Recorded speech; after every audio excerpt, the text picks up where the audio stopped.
आइलो अपराधी के केस में। हम मर्डर करबो क्रिमिनल के भेष में। हे रे सुन नाम तोरा आइलो अपराधी के केस में।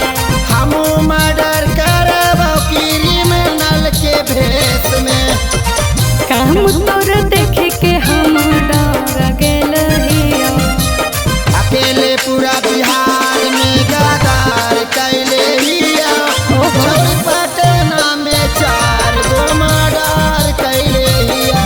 चल जो। अकेले पूरा बिहार में गद्दार कैले हिया। पटना में 4 गो मर्डर कैले हिया। देखे से तो ना लगे।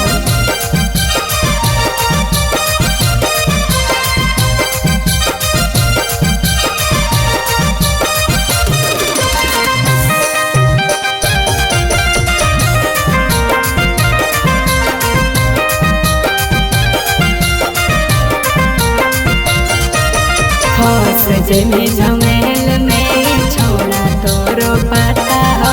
इनकाउंटर में कहियो मारा जैब समाज में आता है। सुन फंस जमी झमेल में छोड़ा